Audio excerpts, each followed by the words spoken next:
channels.com, and I am talking about personality types based on your moon sign and your sun sign combination. So if you don't know what the moon sign is, then you're missing out and you're only into pop astrology. There is a lot more going on with your natal chart than just your sun, okay?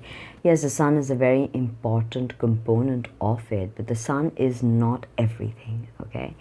So in astrology, there are 9 planets. The sun and the moon are also planets. And each planet represents an idea or an archetype embedded within. And the sun represents your exterior self, how you project your internal key out in the external world, your ambitions, your desires, your motivations, everything yang, about everything that has to do with the outward projection of energy. Okay, what you want people to perceive you as, that is your sun sign. Okay, now the moon, on the other hand, is a very antithesis. It is the yin component. It is all about our emotions, our reactions, our mother, our family, our sense of nurturance, how we give it, how we receive it, how we will act as mothers, how our mothers have been to us. So all of this are your everyday habits, is your moon sign. So all of this, now you understand by just piecing together all this, that the sun gives us a very limited scope in understanding your complete personality and every single archetype you're presented with. And don't forget that if you really want to know about someone, the sun sign can be very limited, because after all, the sun sign is what they want you to believe of them. But the moon sign is that side of them which turns on when the lights are off. So children represent the moon sign way more than adults, because as adults we tend to put on masks, right? So if you have your moon in Libra, remember moon emotions, and your sun in Gemini, then you're in the right place. So moon in Libra, right? Emotions. Moon is all about emotions and emotional reactions. Now, Libra is, moon is very happy in Libra. It's actually one of the very elevated places for the moon, because the moon can find harmony in Libra.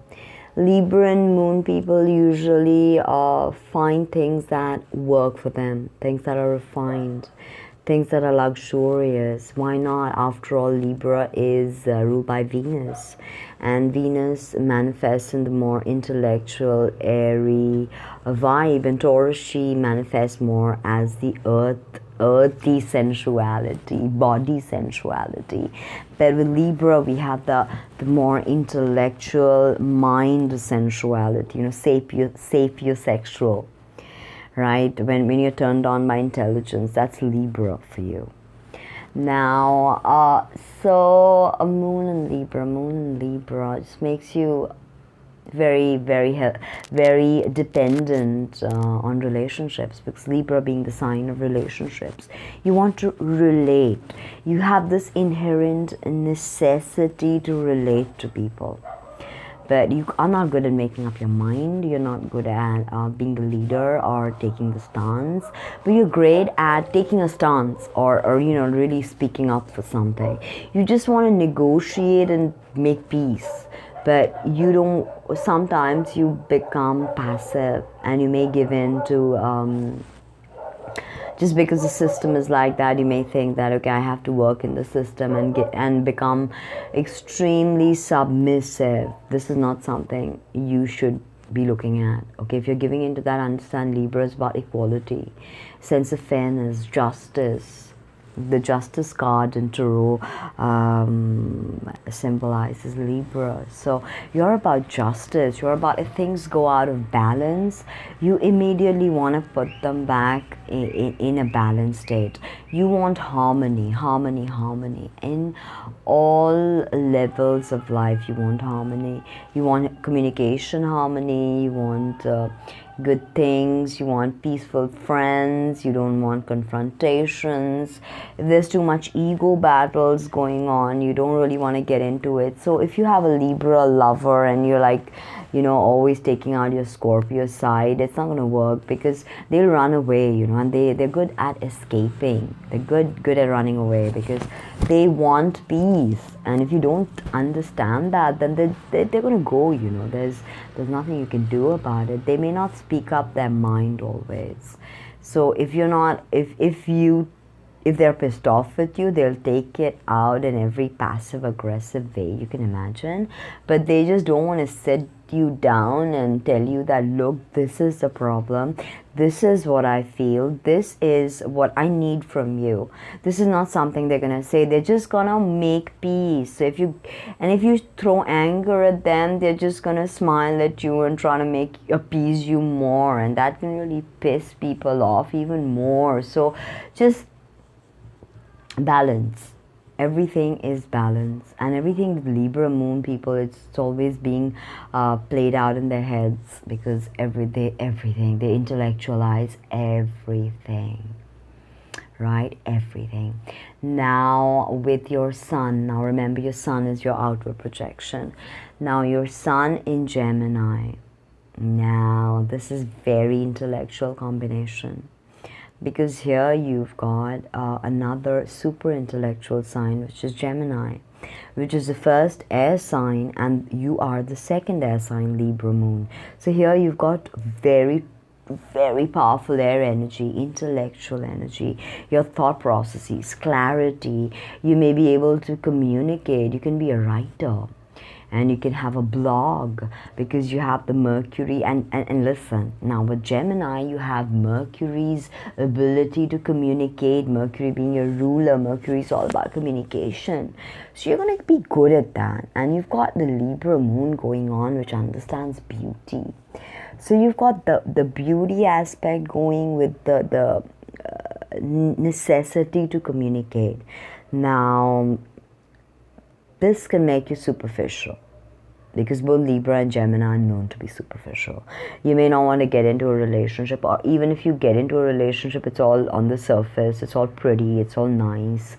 Librans have to have their relationship looking perfect to the world, okay? Otherwise, they break down. They can't handle it, they can't deal with it, they have a nervous breakdown. So here you need to understand that being superficial, you can't avoid the greater mysteries of life. After all, you do have Scorpio somewhere, you do have Pisces somewhere, you do have Cancer somewhere. You've got to feel, and Gemini doesn't want to feel, because Gemini wants to move, shift focus, because in Gemini, the soul learns communication. In Aries, as the soul descends from the world of spirit into the world of matter, spirit starts the cycle of metempsychosis, or reincarnations, through the samsaric wheel. Okay, so now you have Aries, soul learns initiation. Now Taurus, soul learns about the 3D world and the 3D body. Gemini, the soul learns communication. So here with Gemini Sun, you may be all over the place communicating here, there, here, there, here, there. Remember, Geminis can be notoriously two-faced. So keep that in mind. Always be sincere.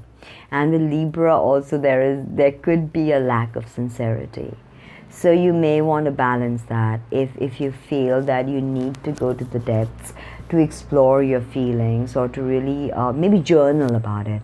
I always tell Gemini Sun people, even Ascendant Moon, journal about it, because then you can really develop so much. And with the Libra Moon, you have this necessity to find harmony. And writing can be an extremely therapeutic tool for you. So to explore harmony in your life, or whatever that means for you, and to really communicate it to the world, I mean, this could be your greatest gift. Think about it. I hope you liked the video. Do like, comment, subscribe, share, and you can book a private session, and you can even donate to me. Thank you so much for the support, and see you again. Bye.